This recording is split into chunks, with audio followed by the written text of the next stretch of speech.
तो इस वीडियो में हम लोग पैट कॉन्फ़िगर करने जा रहे हैं, पोर्ट एड्रेस ट्रांसलेशन। अभी इसके ठीक पिछले वीडियो में हम लोगों ने डायनेमिक नेट कॉन्फ़िगर किया। सेम अभी वही सिनेरियो हमने यहाँ पर भी लिया हुआ है, जहाँ पर हमने अपना जो इनसाइड राउटर है उसको हमने 13.7.8.1 ये एक पब्लिक आईपी हमने दे दिया अपने सीरियल पोर्ट पे। गीगाबिट पोर्ट पर हमने यहाँ 29 का 1 दे दिया है, और ये जो हमारा आउटसाइड राउटर होगा उसको हमने 13.7.10.1 दे दिया है।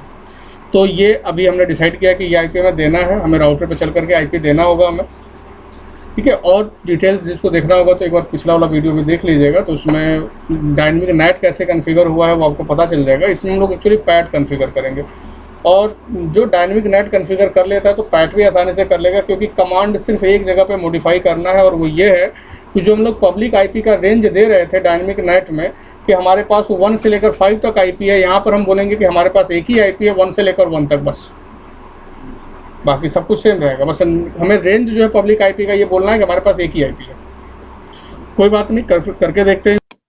पहले ये जो राउटर है इसको हम आईपी दे लेते हैं सीरियल पोर्ट को। इसके लिए हम पहुँच गए इनेबल quantity int serial 0/1/0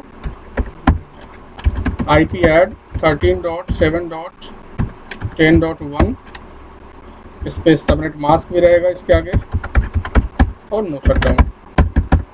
तो राउटर 1 को हमने आईपी दे लिया। अब हम इस राउटर को अगर आईपी देने जाते हैं तो चलिए इसके हम सीरियल पोर्ट को आईपी दे लेते हैं।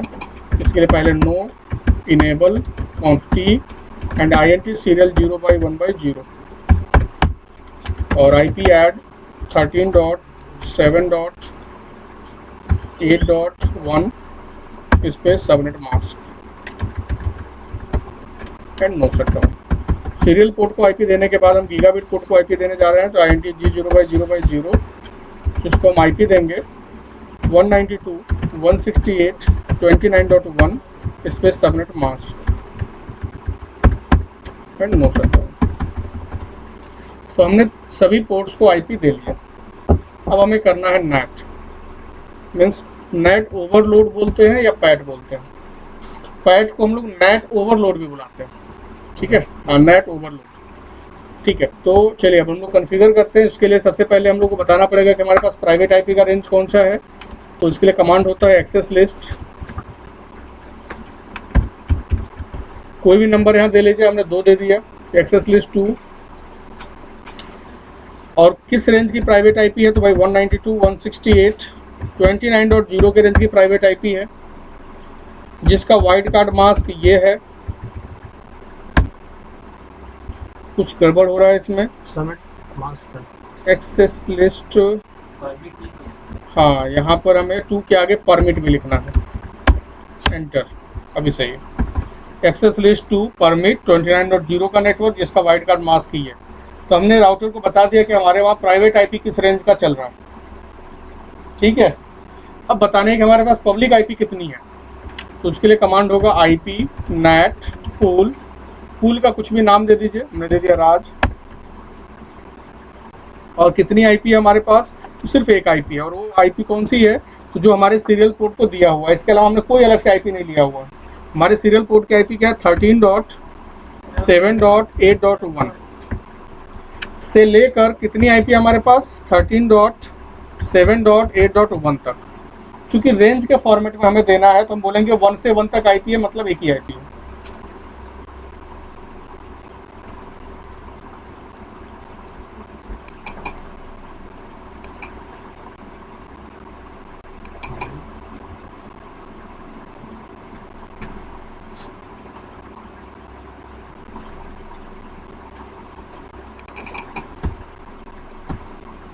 ठीक है, इसके बाद हमें आगे लिखना होता है नेट मास्क।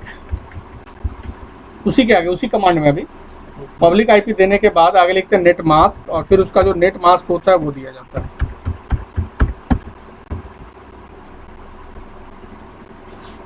ठीक।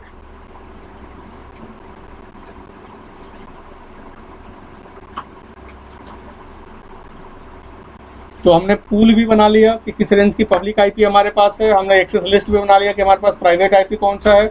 अब हम बोलेंगे कि भाई एक काम करो, लिस्ट नंबर 2 को पूल जिसका नाम राज है उसमें ट्रांसलेट करना।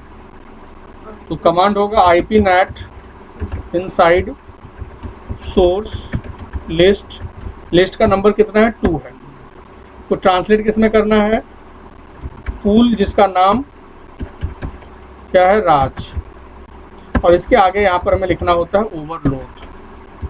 बस ये एक थोड़ा सा एक्स्ट्रा इसमें बढ़ेगा, ओवरलोड।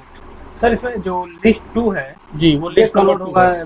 राज में। बिल्कुल, लिस्ट 2 में प्राइवेट आईपी है यस सर। और राज में पब्लिक आईपी है, तो प्राइवेट आईपी पब्लिक आईपी में ट्रांसलेट होगा।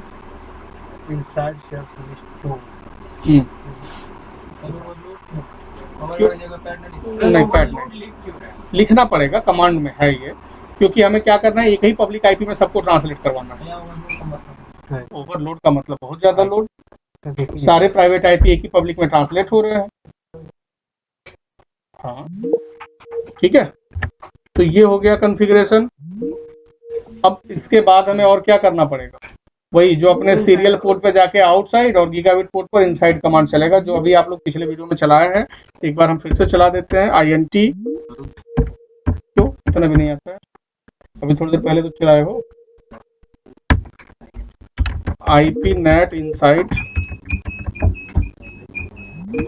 और सीरियल पोर्ट को INT सीरियल 0/1/0 और इसको होगा IP नेट आउटसाइड जी। तो अभी हमने गीगाबिट को अपना इनसाइड और सीरियल पोर्ट को अपना आउटसाइड बना लिया, और अभी हमारा पैट जो है वो काम कर रहा होगा। एक बार चल के हम लोग देख लेते हैं कि क्या सभी आईपी एक ही आईपी में ट्रांसलेट हो रहे हैं कि नहीं हो रहे हैं।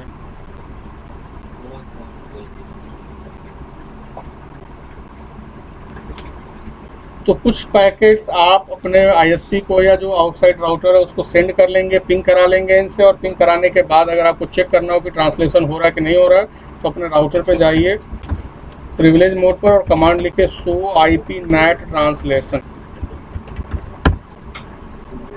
ऐसा करने से आपको यहाँ पर मिल जाएगा कि देखिए 29.2 को ट्रांसलेट किया गया 8.1 में, 29.3 को ट्रांसलेट किया गया 8.1 में, दोनों को सेम पब्लिक आईपी में ट्रांसलेट किया गया है। लेकिन उसके आगे भी आपको कुछ लिखा हुआ मिल रहा होगा 987651211110। ये क्या है, ये पोर्ट नंबर है। इसी से वो पहचानेगा कि हमें जब रिप्लाई आएगा तो किस वाले सोर्स पर हमें ये पैकेट सेंड करना है दोबारा। तो यहाँ पर आईपी के साथ साथ पोर्ट नंबर भी यूज होता है, इसीलिए इसको हम लोग पैट बुलाते हैं। हाँ, क्योंकि हर पैकेट का रिप्लाई अलग अलग आएगा ना।